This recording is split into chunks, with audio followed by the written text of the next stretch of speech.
Welcome to today's session. I am Dr.G.MURALIKRISHNAN, Associate Professor, Department of EEE, S.A.E.C Engineering College. So, in today's session, we are going to discuss about the starting methods of synchronous motor. So, before going to the starting methods of synchronous introduction motor, we need to know what about the basics of a synchronous motor. So, what about a synchronous motor? A synchronous motor is defined as a machine whose speed is synchronous with the supply current. So that is nothing but a supply frequency. The synchronous motor runs only at a synchronous speed, where the synchronous speed is given by the formula Ns is equal to 120 F by P, whose frequency depends on two parameters. So one is the supply frequency, another one is the number of poles that we are using in the synchronous motor.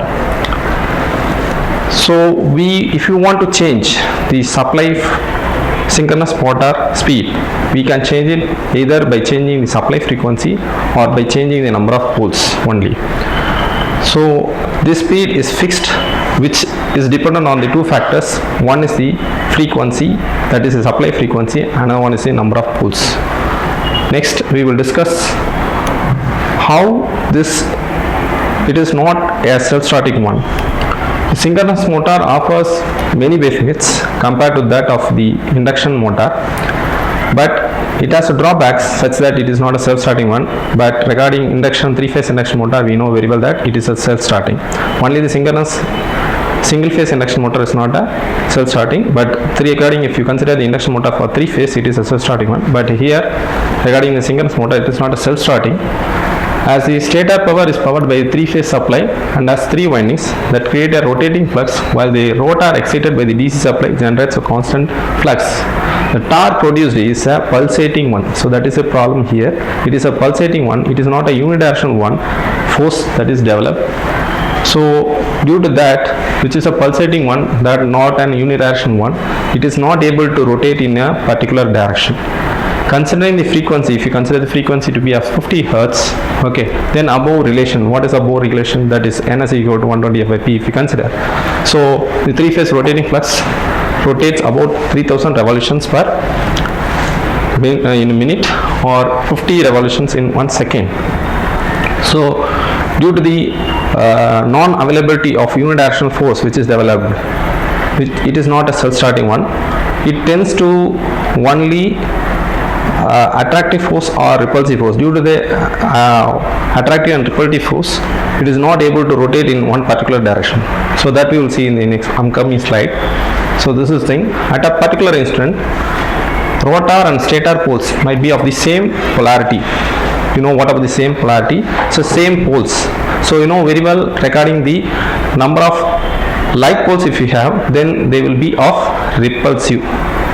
For example, N or SS, then it causes a repulsive force. When we have attractive force, you know the basics. So when they are of opposite polarity, NS, then it will be of attractive force will be developed, causing an attractive force. But due to the inertia of the synchronous motor, so it is unable to rotate in any direction due to the attractive or repulsive force, and remains in the standstill condition, which is nothing but it is not a rotating one. So it is not a self-starting one. It won't rotate by its own torque. So due to this, the motor cannot be started on its own. We need to provide some additional force in order to the actually developed torque. We need to provide some additional force so as to make it to rotate up to the synchronous speed, and after bringing the synchronism between the rotor and stator and locking that to rotor and stator, then we can remove that additional machine or additional means which is providing that to bring it to synchronism. So the rotor of the synchronous motor may be brought to synchronous speed by some external means. So how we are providing? So that represents the method of starting of synchronous motor. Actually we have some four methods. So we have some four methods to start the three-phase synchronous motor.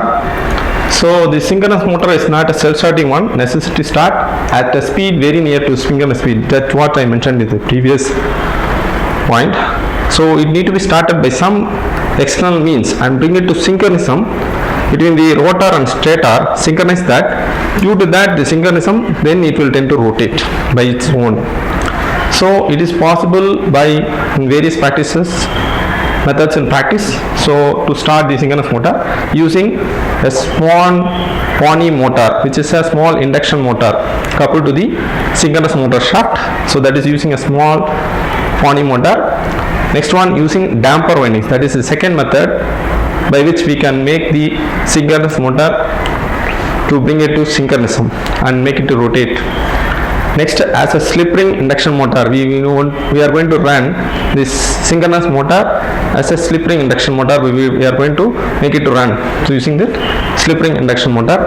And fourth one, using a small DC machine coupled to the synchronous motor shaft. This fourth method and first method are relative one.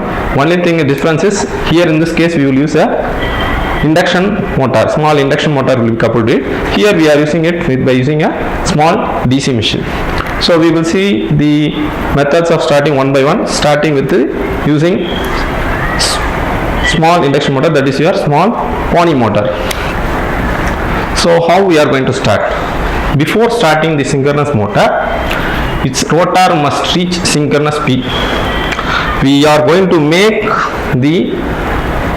couple the shaft of the small induction motor with the shaft of the synchronous motor and bring the synchronous motor rotor shaft near to the synchronous speed, and we are going to lock the rotor and stator of the synchronous motor so as to bring it to synchronous speed. To achieve this, we couple it with a small induction motor known as a pony motor, which is nothing but a small induction motor coupled to the synchronous motor shaft. So the induction motor, what is the condition? How we are going to choose the small induction motor? That is a very important thing. Here the induction motor the small induction motor that we are going to use have fewer poles than the synchronous motor. For example, the number of poles of the induction motor should be less than the number of poles of the synchronous motor, because we know very well Ns is equal to 120 F by P, right? So F by P it is in the denominator. If you reduce the number of poles, then the speed will be increased. So that's why we are choosing the number of poles of the small induction motor should be less than the number of poles of the synchronous motor and match it with the synchronous speed. So it will run above that right speed. So it will match with the synchronous speed, as the induction motor typically operates at speed below the synchronous speed. We know very well induction motor concept. The induction motor is not a synchronous, won't run at a synchronous speed. It will run below the synchronous speed only. Right? So that is what they have mentioned, as induction motor typically operates at speed below the synchronous speed. After the rotor of this synchronous motor is brought to synchronous speed by using this small pony induction motor, we switch on the DC supply to the rotor. Right? At that instant, when you are switching on the DC supply, after that we simply decouple the induction motor, because it has reached the synchronous speed from the synchronous motor shaft due to this synchronism promoter. Who is the synchronism promoter? This small pony induction motor. Due to synchronous promoter continues to rotate as a synchronous motor. This corresponding synchronous motor will tend to rotate at this synchronous speed.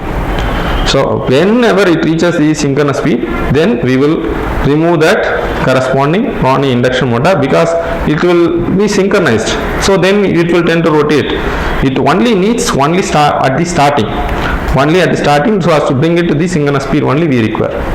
So after that we can remove that from the shaft, and the synchronous motor will tend to rotate by its own at a synchronous speed. So this is the first method of starting of synchronous motor.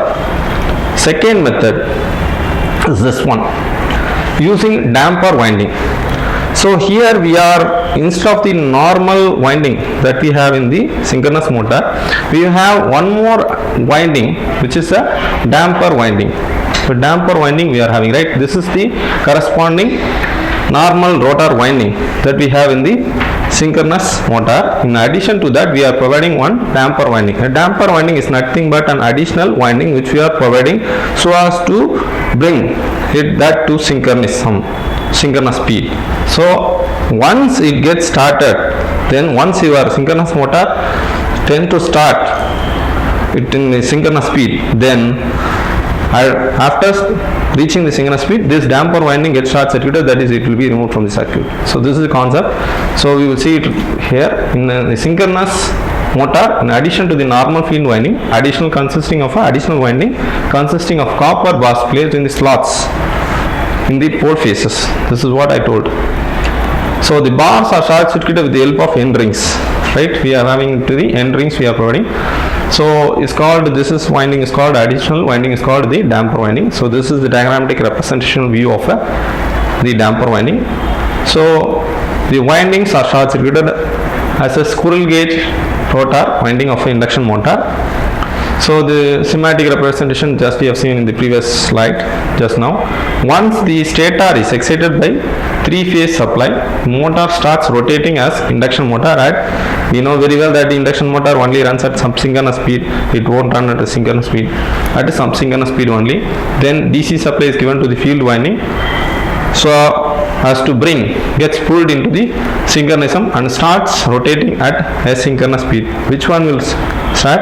Corresponding induction motor is at asynchronous speed. As rotor rotates at synchronous speed, which one?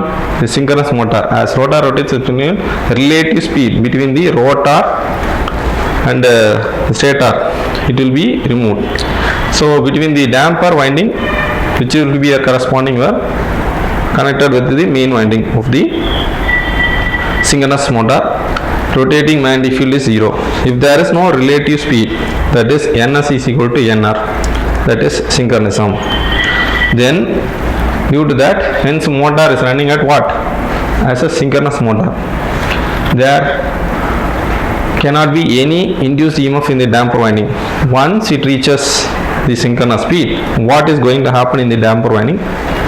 There is no induced EMF in the damper winding, which means that damper winding is active only at the start to run the motor as an induction motor at the starting. Afterwards, when it reaches synchronism, when it runs at synchronous speed, afterwards it is out of the circuit. As damper winding is short circuited and the motor gets started as an induction motor, it draws, very well, the induction motor draws heavy current at the start. So starts like a star delta, like a starter, it is auto transformer, etc., used to start the synchronous motor as an induction motor. So this is the second method where we are providing an additional winding in the main winding of the synchronous motor. The damper winding here, it is used only at the start. When it is running, it becomes inactive. So this is the second method of starting of synchronous motor. So next to that, as a slip ring induction motor, we know very well what about a slip ring induction motor. So we can add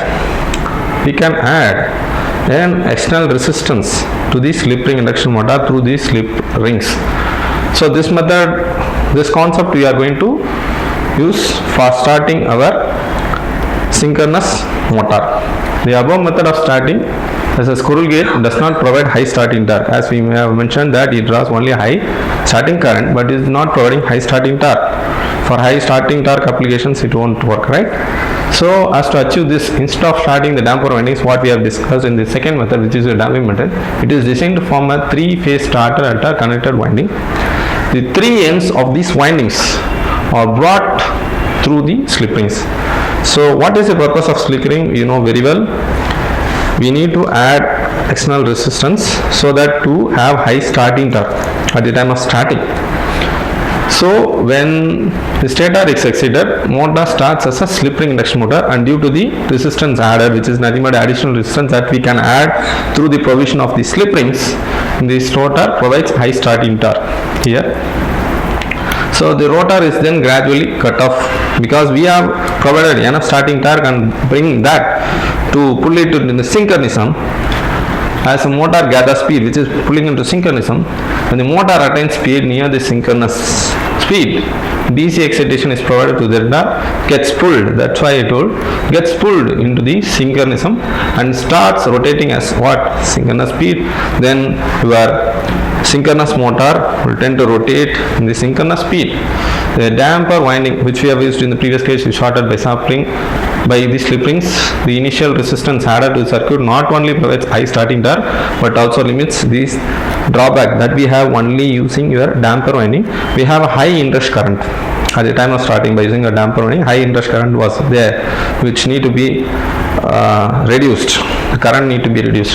So that is also provided, but also limits a high starting inrush of starting current. That is also achieved by this method of starting as a slip ring induction motor. Hence, it acts as a motor resistance starter. What is that? As a slip ring induction method of starting of induction motor, synchronous motor. Here it is providing the motor resistance starter. So this is the third method. So the diagrammatic representation view, here it is. The synchronous motor started by this method is called slip ring induction motor. That the same three-phase motor acts as a normal motor rotating by shorting two of the phases. This is what we have, three phases, but we are going to connect this with the two polarities of the DC supply. From the positive terminal,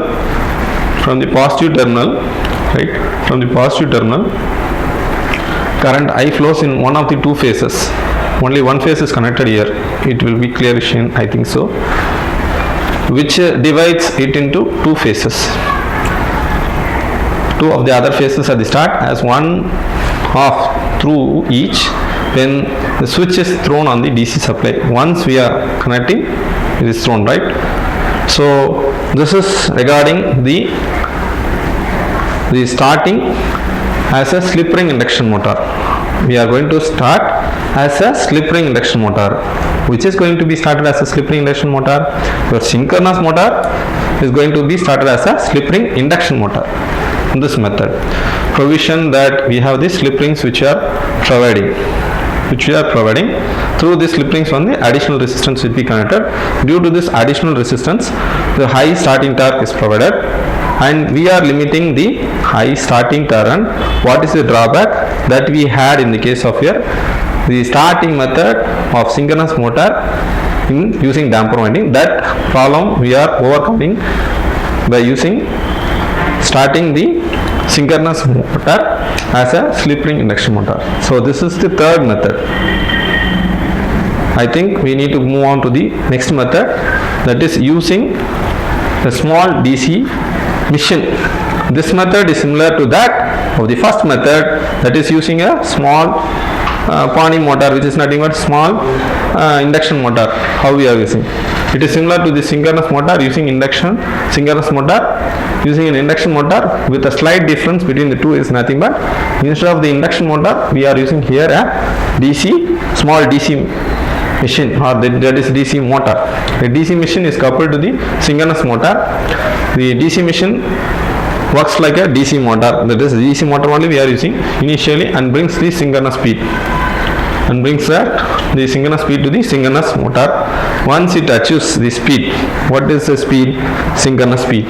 The DC machine works like a DC generator, that is it is started once we are connecting. For making it to start, it will act as a DC motor. After starting, after the synchronous motor achieves that synchronous speed, then what about the DC machine will act as? It will act as a generator, supplying DC to the rotor of the synchronous motor, which is a very efficient method compared to the other methods. So that is what I mentioned. This method offers easy starting method and better efficiency compared to the earlier methods. What we have the earlier methods using Pawnee motor, that is small induction motor, using damper windings. Third one as a starting the synchronous motor as a slip ring induction motor. Compared to all these three methods, it is a very easy method of starting and gives better efficiency. And if you want to have higher starting torque and to limit the high inrush current, then we need to go with the third method as a slip ring induction motor. We can start the synchronous motor. And when you want to have the easy method of starting with a better efficiency, we can go with this method. So I think I have covered all the 4 methods of starting of a synchronous motor, as it is not a self-starting one, and we have discussed why it is not a self-starting one and how it can be pulled into synchronism and make it to run to the synchronous speed when it is suffering due to the corresponding non-self-starting behavior, how we are making it to start by the external means. So these are the 4 external means of starting the synchronous motor, which are the 4 methods that we have discussed. I think and I have covered all the 4 methods, and I hope that you can understood better the methods of starting the induction motor. So thank you. We will see in the next session with another good topic. Thank you.